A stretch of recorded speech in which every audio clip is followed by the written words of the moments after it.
Today I'm going to show you how to make hands and arms for your alternator rumble. First I'll show you the very simple method.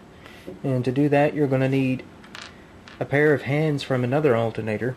In this case I'm using the hands from the Viper because number one, I had an extra one that I had previously ruined that I could use the parts from.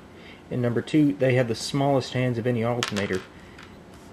And that way they fit the most easily into the car mode, so that way you don't have to take them out. What you want to do is use a Dremel, with some sort of bore drum on it, and shave down the ball joint into a cylinder. And what that does is, if I can just take Rumble's arm off, there's a cavity in the middle of the pile driver that a screw goes into. So what you want to do is then just plug the hand in. And if you leave enough width in the cylinder, it's actually a strong enough hold that it does not pop out even when you use the springs. And that's the very easy way to do it. A bit more complicated is to take the actual arms from another alternator and install them. In this case, he has arms from an alternator skids.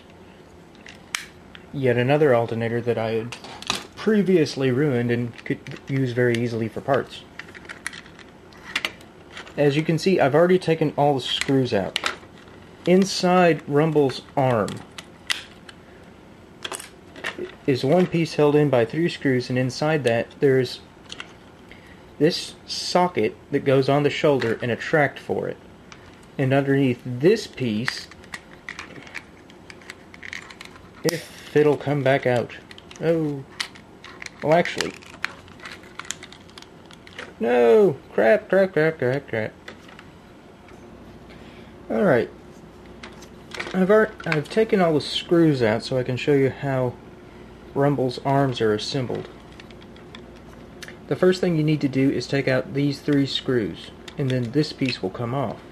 Underneath this piece is the socket joint that fits on the shoulder.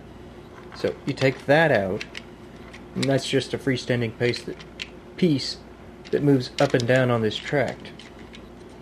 And that comes out all on its own. Underneath that is the piece that the trigger for the pile driver is mounted on, which is right here. And underneath that, I've already taken the spring out, is the pile driver itself and the shaft that the spring is mounted on. Now, to take the pile driver out, all you have to do is that. Rumble's arm underneath the pile driver is actually a octagon. What you need to do is, of course, if you're looking at the other arms, they're squares. So what I've done is shave around this octagon and gotten rid of that. And just to show you side by side, the top piece I did not have to change, nor did I change the socket joint for the shoulder. And underneath this, as you can tell, I've cut away all this area here to give more room for the arm. And underneath this, I don't. The stereo comes out. Underneath that, this is what the finished piece looks like. As you can tell, I've hammered out the pin that has the trigger on it for the pile driver and discarded that. Inside the shaft previously made for the pile driver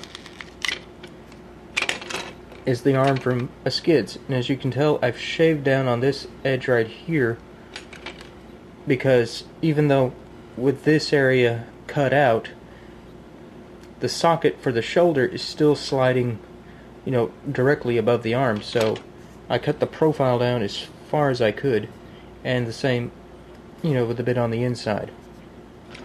And this actually turned out to work perfectly because it's the exact same width and it holds in just by its stress. So what I did was cut away the octagon and left just enough debris in the way so you pull down on it, it will not come all the way out. And then beyond that, it was just a matter of reassembly, you know, that piece and then this piece, with of course the socket, you know, directly into it, and then Rumble has arms.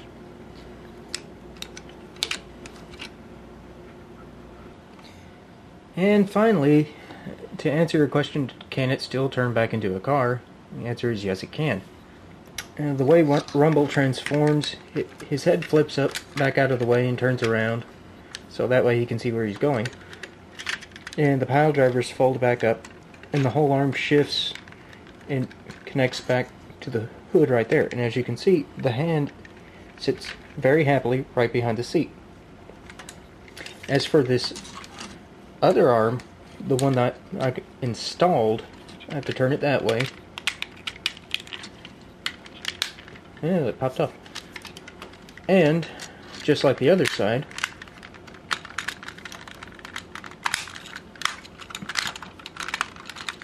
it folds up right behind the seat.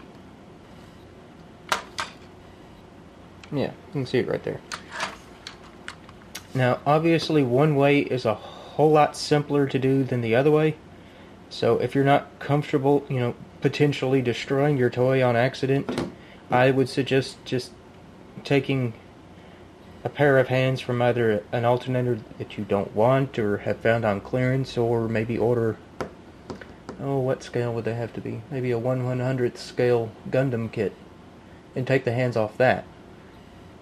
And as long as they fit into the pile driver under their own force, you can take them in and out, you know, just as much as you please.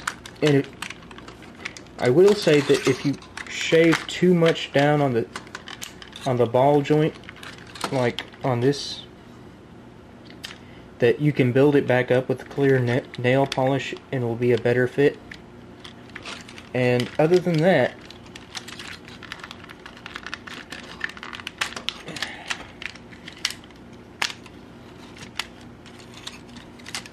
you know, pick whichever one that you think you can handle, and good luck.